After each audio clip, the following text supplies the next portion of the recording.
Hello friends, आपका स्वागत है हमारे यूट्यूब चैनल पर जिसका नाम है रिकॉल नॉलेज, जो आपकी नॉलेज को रिकॉल कर देगी। औद्योगिकीकरण का आशय क्या होता है? औद्योगिकीकरण का आशय कृषि योग्य भूमि के स्थान पर उद्योगों की स्थापना होता है। औद्योगिकीकरण एक प्रक्रिया है जिसमें वस्तुओं का उत्पादन हस्त उपकरणों के स्थान पर निर्जीव शक्ति द्वारा संचालित मशीनों के द्वारा किया जाता है। औद्योगिकीकरण को उद्योग की स्थापना की एक प्रक्रिया के रूप में भी परिभाषित किया गया है। औद्योगिकीकरण में कृषि व्यवसाय को छोड़ना होता है और इसके स्थान पर अन्य व्यवसायों में लगना होता है। इस प्रकार औद्योगिकीकरण के दौरान नवीन उद्योगों की स्थापना हेतु कृषि योग्य भूमि के स्थान पर उद्योगों की स्थापना की जाती है। भारत में कम औद्योगिक उन्नति का चिन्ह क्या है? भारत में कम औद्योगिक उन्नति का चिन्ह क्या है? इसमें नगरीकरण की धीमी गति सही ऑप्शन है। औद्योगिकीकरण एवं नगरीकरण परस्पर संबंधी एवं सहगामी प्रक्रिया है। यह एक ही सिक्के के दो पहलू हैं। किसी स्थान पर उद्योग धंधे की स्थापना होने पर वह स्थान धीरे धीरे नगर का रूप ले लेता है और नगर उद्योग की स्थापना के लिए आवश्यक सुविधा प्रदान करते हैं। डेविस का मत है कि भारत में औद्योगिकीकरण एवं नगरीकरण का घनिष्ठ संबंध पाया जाता है। इस प्रकार भारत में कम औद्योगिक उन्नति का चिन्ह नगरीकरण की धीमी गति होगा। औद्योगिकीकरण के कारण भारतीय संस्थाओं में कौन सी संस्थाएं सबसे अधिक प्रभावित हुई हैं?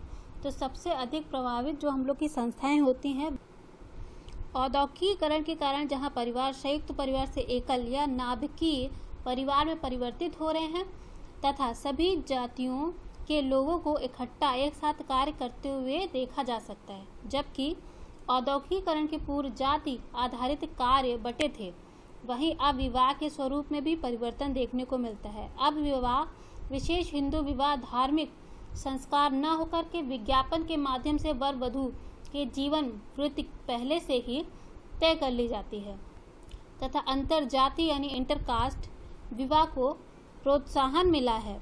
इस प्रकार औद्योगिकीकरण का भारत में सबसे अधिक प्रभाव विवाह, जाति एवं परिवार नामक संस्था पर देखा जा सकता है।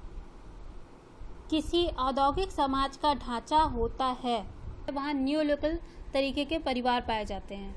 जब विवाहित दंपति न पति के स्वजनों के साथ रहे और न ही पत्नी के परिवार में, वरन नया ही घर बसा कर रहते हैं, तब इसे नव स्थानीय न्यूलोकल परिवार कहते हैं। औद्योगिक समाजों में निवास की दृष्टि से परिवार का यही रूप सर्वाधिक प्रचलित है। इस प्रकार किसी औद्योगिक समाज का ढांचा न्यूलोकल निवास का ढांचा है। आधुनिकीकरण का औद्योगिकीकरण के साथ प्रक्रियात्मक सहचर किसने कहा? ये कहा है W.E. मुरे ने आधुनिकीकरण का औद्योगिकीकरण के साथ प्रक्रियात्मक सहचर है, ये परिभाषा दी है।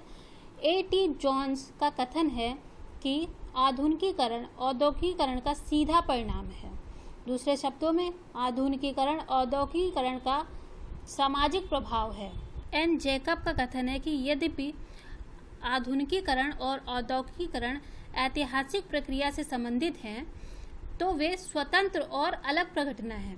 आधुनिकीकरण बिना विकास के भी हो सकता है। भिलाई, राउरकेला तथा दुर्गापुर में प्रथम पंचवर्षीय योजना के अंतर्गत औद्योगिकीकरण हुआ। इन स्थलों पर इस्पात संयंत्र स्थापित हुए, जिससे इन शहरों के विकास का मार्ग प्रशस्त हुआ। वाराणसी, अयोध्या, प्रयाग यानी इलाहाबाद, मथुरा एवं गया आदि नगरों का विकास किस आधार पर हुआ है? तो ये धार्मिक आधार पर ये ज़्यादा प्रचलित हैं। भारत में कस्बे और शहर औद्योगिकीकरण के परिणाम नहीं। सिंधु घाटी की सभ्यता मूलतः नगरीय सभ्यता थी।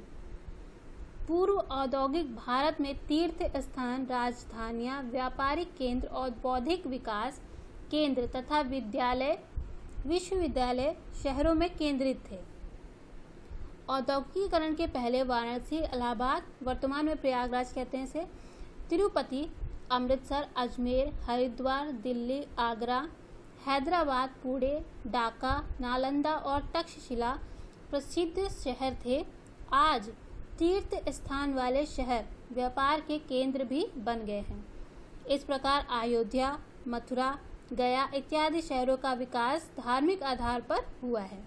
व्यापक अर्थ में उद्योग किसे कहते हैं? व्यापक अर्थ में उद्योग वे सभी निर्माण क्रियाएं जिनकी उपयोगिता के लिए की जाती है उसे ही व्यापक अर्थ में उद्योग कहते हैं। उद्योग के दो अर्थ हैं, एक संकुचित अर्थ है और एक व्यापक अर्थ है।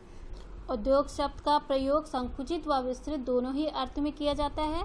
संकुचित अर्थ में कच्चे माल से उपभोक्ता या उत्पादन वस्तुओं का सृजन करना है तथा व्यापक अर्थ में उद्योग के अंतर्गत प्राकृतिक उद्योग, खनन उद्योग, निर्माण उद्योग और रचनात्मक उद्योग भी आते हैं। निम्नांकित में किसका अवलोकन है कि भारत में औद्योगिकीकरण और नगरीकरण साथ साथ चल रहे हैं? ये कथन डेविस का है। भारत में औद्योगिकीकरण और नगरीकरण साथ साथ चल रहे हैं, यह कथन डेविस का है। इस संदर्भ में दो विचार प्रचलित हैं। पहला विचार यह है कि पाश्चात्य देशों में औद्योगिकीकरण एवं नगरीकरण की प्रक्रिया साथ साथ चलती है। नगरीकरण औद्योगिकीकरण का प्रत्यक्ष नतीजा रहा है। दूसरा विचार यह है कि अधिकांश विकासशील देशों में औद्योगिकीकरण एवं नगरीकरण में संबंध नहीं है। तर्क यह दिया जाता है कि यहाँ नगरीकरण औद्योगिकीकरण से आगे निकल चुका है, अर्थात नगरीकरण जनसंख्या विस्फोट का परिणाम है। निम्नलिखित वक्तव्यों पर विचार करें। आप्रवासन में नगरीकरण में वृद्धि की है। उत्प्रवासन हर जगह समान होता है, यह गलत है।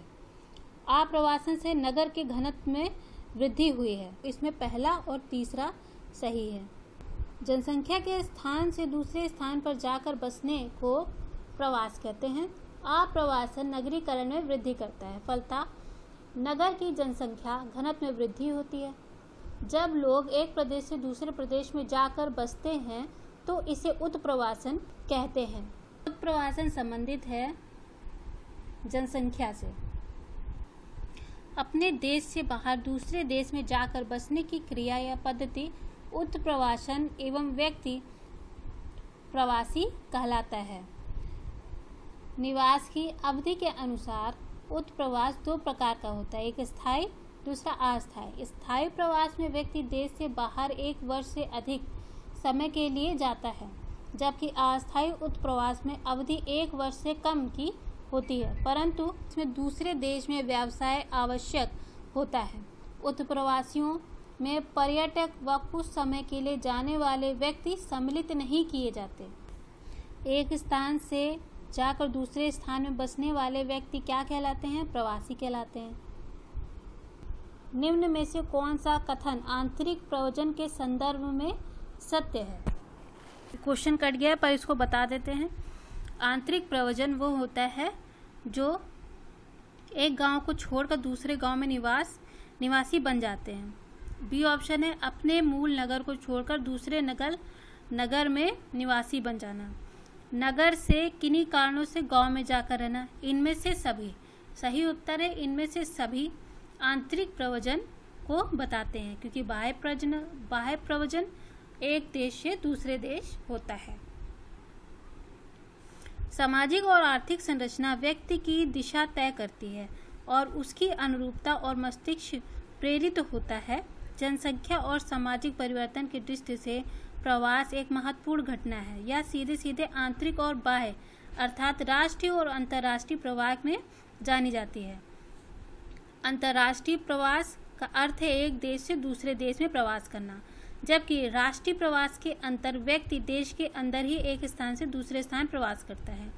राष्ट्रीय प्रवास या आंतरिक प्रयोजन की मुख्यतः चार धाराएं हैं: गांव से गांव, गांव से शहर, शहर से गांव तथा शहर से शहर।